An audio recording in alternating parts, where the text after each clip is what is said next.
जय हिंद आप सभी को। इस वीडियो में हम बात करेंगे, बहुत सारे लोगों का सवाल ये होता है कि मोबाइल वायरलेस कैसे बात हो जाती है। हम अगर इंडिया में हैं तो हम दूसरे देश में कैसे बात कर लेते हैं। हम दिल्ली में हैं तो मुंबई में रह व्यक्ति रह रहा है उससे बात कैसे कर लेते हैं। एक शहर से दूसरे शहर में हम कैसे बात कर लेते हैं, ये बहुत सारे लोगों का सवाल होता है। तो इस सवाल का जो सलूशन होगा हम इस वीडियो में आपको बताने का प्रयास करेंगे। यह एक जादू जैसा लगता है, लेकिन मोबाइल से पहले वायरलेस बात होने के पीछे जो रेडियो की तरंगें होती हैं, नेटवर्क टावरों का एक बहुत बड़ा जाल काम करता है। जब आप फोन पर बोलते हैं तो आपकी आवाज का सफर कुछ इस तरह से होता है। आवाज का बिजली और सिग्नल में बदलना, जब आपकी आवाज आती है बिजली और सिग्नल में चेंज हो जाता है। जब आप फोन का माइक्रोफोन आपकी आवाज यानी साउंड वेव को डिजिटल डेटा जैसे कि 0 1 में बदल देता है। उसके बाद फोन के अंदर लगा एक एंटीना इस डेटा को इलेक्ट्रोमैग्नेटिक रेडियो तरंगों से बदलकर हवा में जोड़ देता है। पास के टावर तक का सफर, ये रेडियो तरंगे हवा में तैरती हुई आपके पास वाले मोबाइल टावर में पहुंच जाती हैं।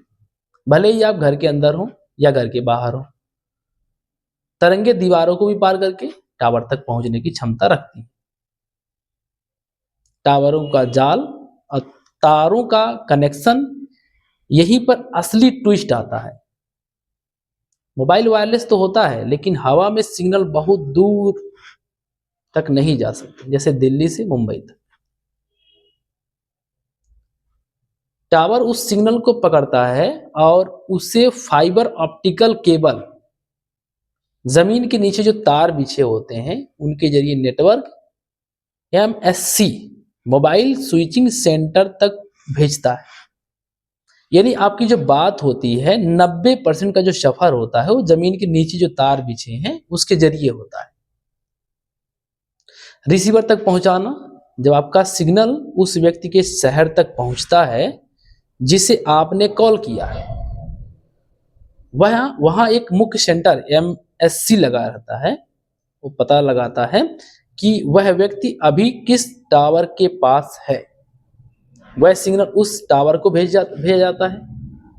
जब टावर फिर से उस सिग्नल को रेडियो तरंगों में बदलकर हवा में छोड़ देता है, सामने वाले का फोन उस तरंगों को पकड़ता है और वापस आवाज में बदल देता है। यह हैंडओवर कैसे काम करता है? अगर आप बात करते करते कार या ट्रेन में सफर कर रहे हैं तो आपका फोन एक टावर की रेंज को छोड़ता है और दूसरे टावर को पकड़ लेता है। ये इतनी तेजी से काम करता है कि मिली सेकंड में भी आपके काम को वो कर देता है और आपकी कॉल कटती नहीं है। इसे हैंड ऑफ कहते हैं। तो इसमें आपने जाना कि आखिर हम वायरलेस बात कैसे कर लेते हैं। तो देखिए, वायरलेस बात करने के लिए वायरलेस 10% काम करता है, लेकिन 90% जो काम होता है हमारे जमीन के नीचे जो केबल बिछा हुआ उसके जरिए से होता है। किसी व्यक्ति के पास अगर आप कॉल करते हैं तो वो कॉल क्या होता है, पहले पास वाले टावर में जाएगा। पास वाले टावर में अगर आप दूर बात कर रहे हैं तो वो जमीन के अंदर जो केबल लगा बिछा हुआ उस केबल के जरिए क्या होता है वो उस टावर तक जाएगा जहां वो व्यक्ति है। फिर उसके बाद वहां पे जो टावर लगा रहेगा वो टावर खोजेगा कि भाई वो आदमी है कहाँ पे। जैसे उस आदमी का नेटवर्क वहां से मिल जाता है, उसके पास वो कॉल पहुंच जाती है। तो इस तरह से हमने जाना कि वायरलेस किस प्रकार से बात होती है और किस तरह से हम किसी व्यक्ति से वायरलेस बात कर सकते हैं। धन्यवाद।